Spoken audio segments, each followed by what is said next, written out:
So I was asked a question recently in a video, which was, do I have any tips for starting kingdoms and towns of this scale in a survival world? And I thought it was a pretty interesting question because it's not really something that people tend to delve into so much. Is sort of like the thought process, how you come up with this sort of stuff. Now, of course, a lot of it is a little bit random and you kind of build as you go and you get new ideas as you're going along, but it did get me thinking because there was quite a bit of planning that actually went into me initially starting this world, right away down from picking the seed to sort of deciding exactly what it was that I wanted to be doing within the world. So I thought I'd run through some of that today. And to begin with, I'm actually going to be coming out of Minecraft and I'm going to show you exactly where I start my thought process. So the very first sort of step within my planning is coming up with the idea of exactly what it is I want to be doing. So essentially picking a genre. Typically speaking, at the moment, I tend to way towards the sort of fantasy and medieval sort of vibes, just because it's a nice, easy staple to run off of. I think Minecraft lends itself very well to, especially the medieval genre, but fantasy in general as well. There's a lot of things that we can do within that setting and we can make it look really good. So I sort of think like that. What races do I want to do? What do I want the main focal point to be?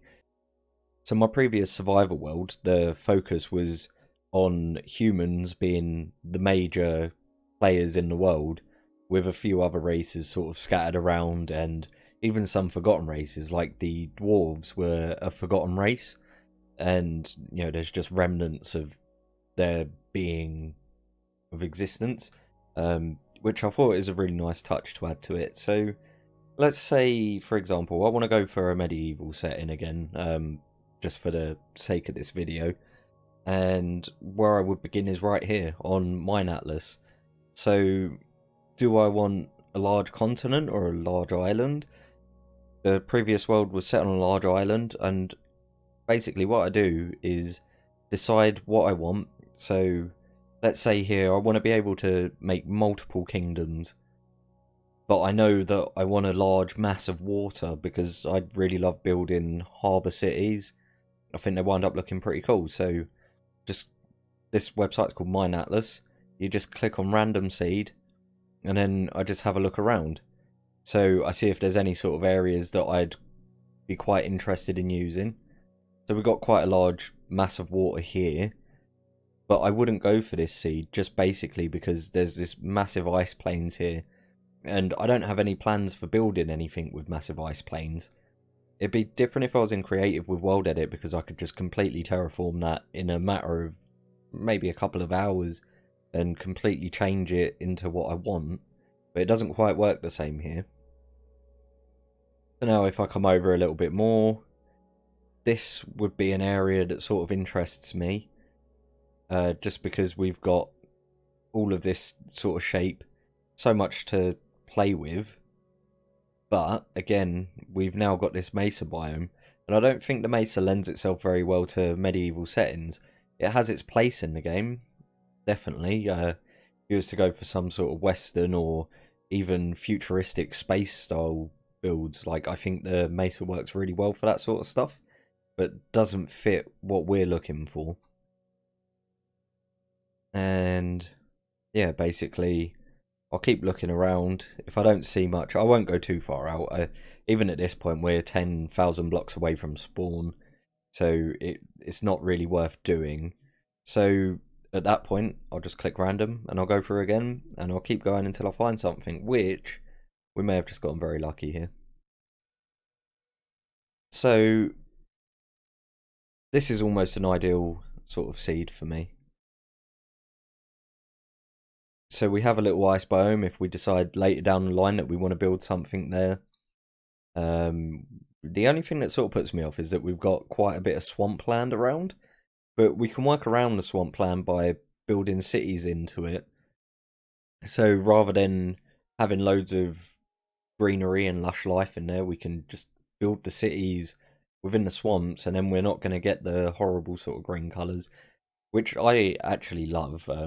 I think swamps are a brilliant biome that get underutilized, but That's just me. And we've got a mega spruce tiger there, which is pretty cool. I could picture building up some cities around here, setting up cliff facings. And yeah, basically this is literally where it all begins.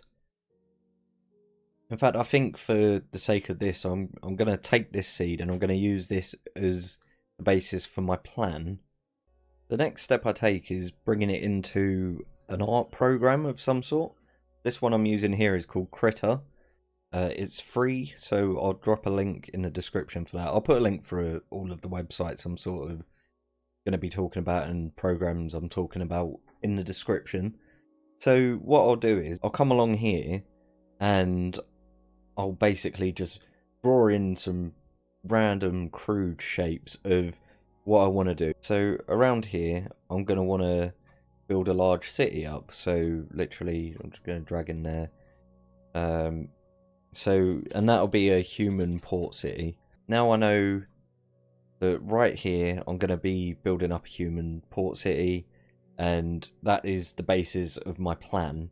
So that's where it's going to begin.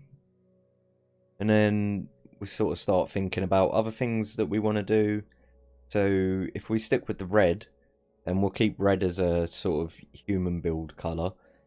I could definitely imagine building up something. So this was a mega tiger, which could be quite interesting to build in, but also would require a large amount of work. Here we could build in another sort of human city, and we can connect that through sort of lore and have them as either a rivaling nation or as a part of the same sort of nation.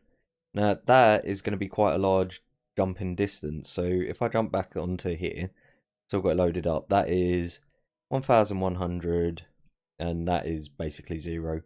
So that's about 1000 blocks away from each other, so that's a fair amount of distance.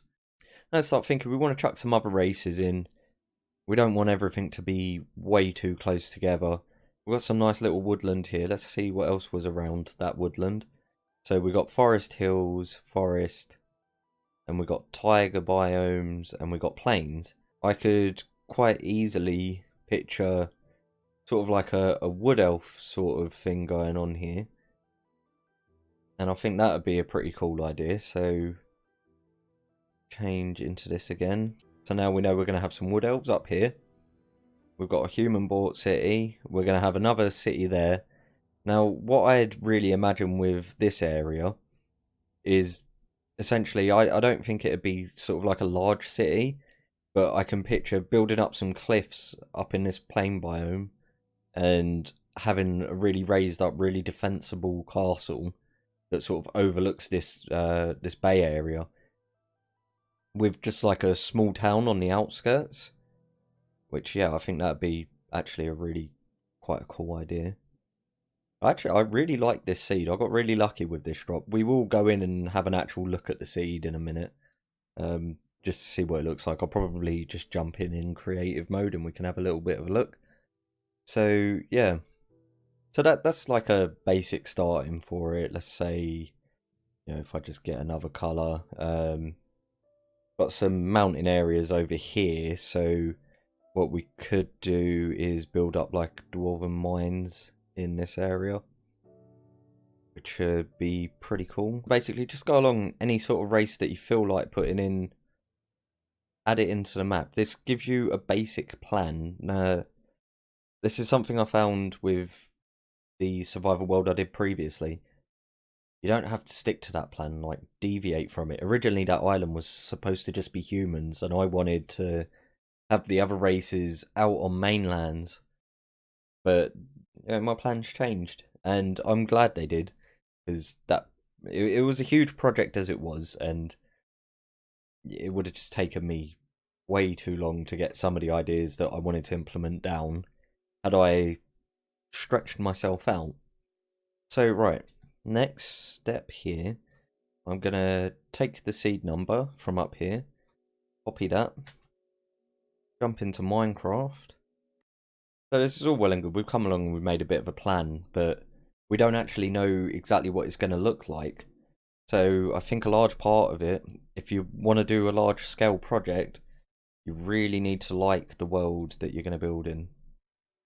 Yeah, I like it. This is cool. There's a lot of height variation, so there's a lot for us to work with when it comes to actually starting to build stuff up here. We could definitely get a city built in here. I would probably have to remove this hill. We've got some nice open areas there. In fact, this little raised up area here, I would probably put some sort of a keep on it. And then I'd raise up the area on this side and connect it together with bridges, and that would make it it put it in a defensible position. So basically you've got the port on this side, you've got a large chunk of city and living on this side, and then you've got this defensible castle right in the middle, which, yeah, I think that'd be a pretty cool design. And this is also pretty handy. So we have a village over here. Now, some people might look at this and think it's a little bit cheaty coming into a world and having a look around, but I really think it's worthwhile doing. If you're planning... Oh, this world doesn't want to load properly. If you're planning on doing a large scale world, I think this is important. Like, you need to like what you're doing, and unless you really want that survival element of knowing absolutely nothing, then, you know, this isn't the right way to go about it, because we're going to see quite a lot of things here, like this village. Like, we may have never stumbled upon this if we'd have been in just normal survival and not paying any form of attention. So it's handy because obviously at the beginning of the game you've got to do all of the generic Minecraft stuff.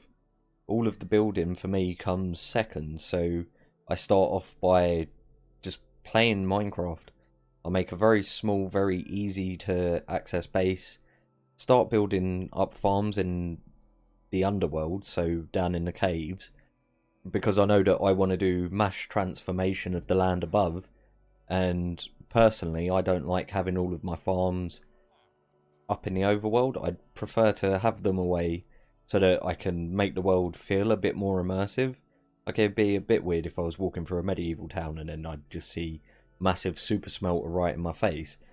Yeah, so again, this is what I'd do. I'd then come in, get a feel of the land and all of that sort of stuff.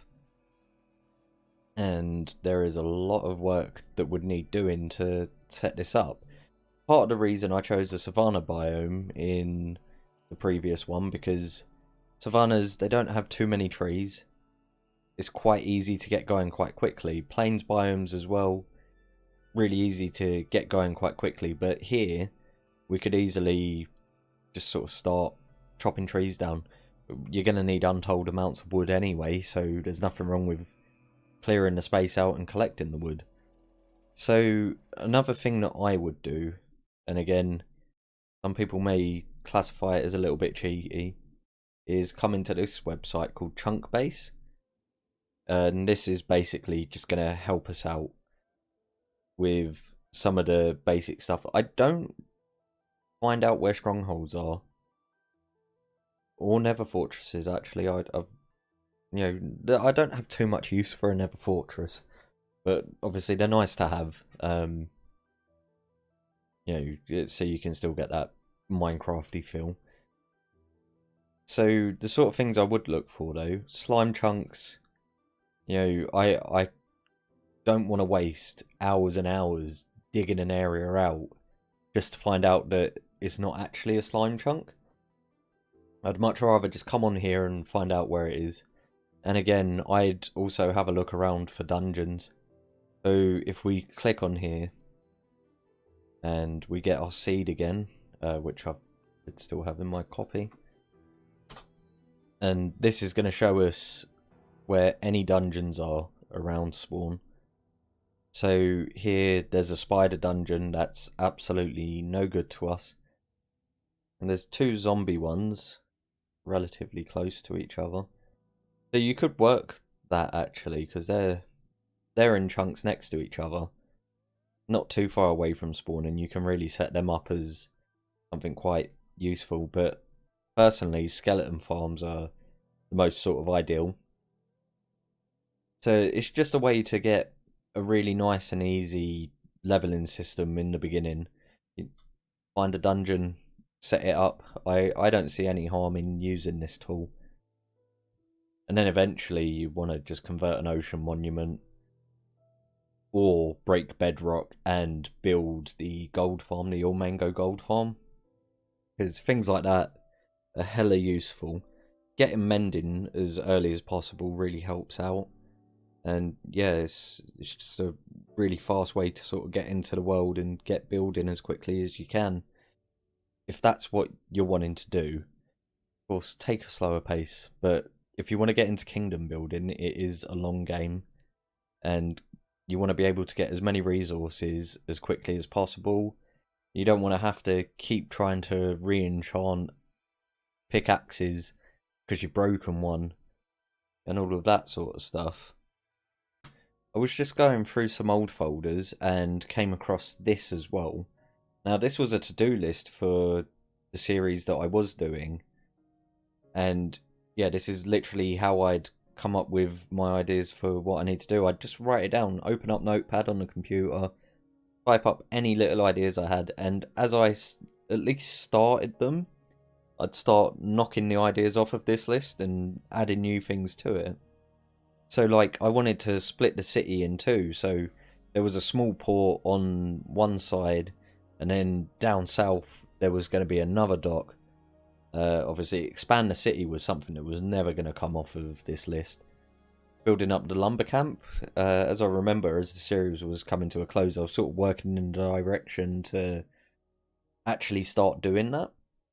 Then we have the Hobbit hole area, which is an area that I was working on. It was, I'd finished one big house and the rest of them were a bit of a mess. Dwarven mine area to complete. That was one of the biggest projects I've ever undertaken in Minecraft, and it drains you. The payoff is worth it, but you can wind up piling so many hours into one project that it can really sort of just drain you from the game. And it made me take a break for probably about a month or so, and I've never finished that area.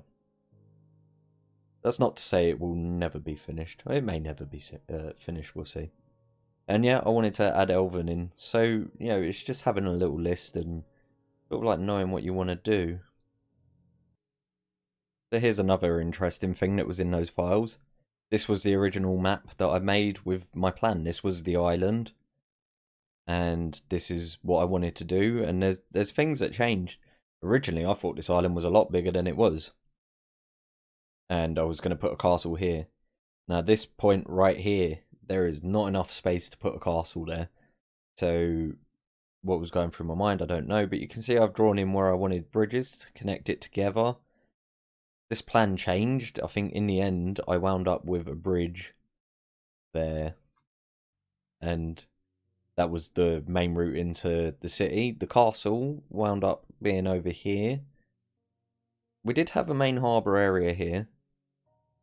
And yeah, the lumber camps were going to be over here. The bandit camp completely scrapped that idea.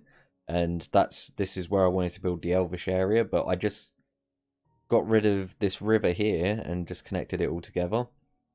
That big old mine, that still exists. All of this area here just become farmlands. And we was going to have another little city here that leads into this mine entrance. The entire plan changed. In fact, actually, I even converted this area over here into a grassy biome just because I didn't want to have all of the sand. That wasn't my idea for this island. But it took quite a while to replace all of the sand with dirt, but it wasn't too bad. It let me terraform it quite easily, and that was all good. But yeah, I definitely think coming up with a plan like this really helps you to know what you want and sort of visualize your idea without having to completely build it or do all of the work straight away. Hopefully that helps a little bit with sort of figuring out how you want to start. Oh, I think my lighter just broke.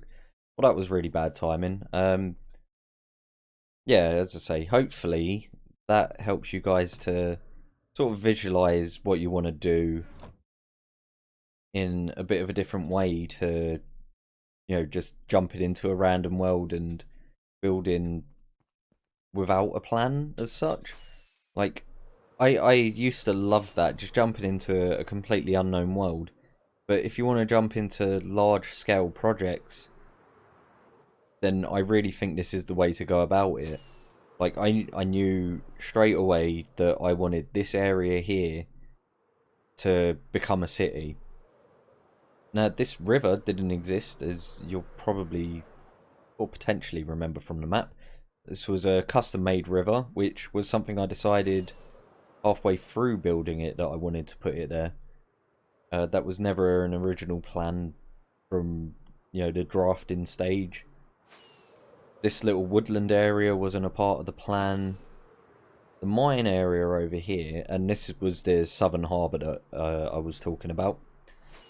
So I started building it, never really finished. But yeah, the large scale mine area over here is there. Which, actually, I always forget how cool this hole looks. So, it's another thing. I decided that I wanted that there because I wanted there to be an actual reason or method that this city has come to life and been built.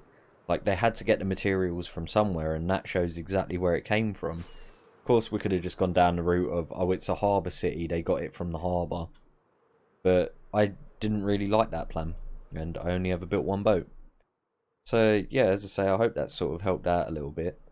I will probably do a part 2 to this, because there was another part to the question, which was about planning out large-scale cities. So, yeah, I think I'm going to make a video about that as well, because I think that's quite an interesting thing to look at. And I'm sure everyone does it in slightly different ways. But I have got a technique that I like to use myself. So, yeah, I'll be jumping into that in the next one. I hope you guys have enjoyed this one. It's been a bit different. Not something I'm very used to doing, so hopefully I've got all of the ideas out and you understand where I was going with it all, and hopefully it can help you guys to come up with some cities to build for yourselves, some large scale projects to jump into, knowing sort of what you want to do rather than just going at it completely blind. So yeah, I hope you guys have enjoyed, and I will catch you guys in the next video.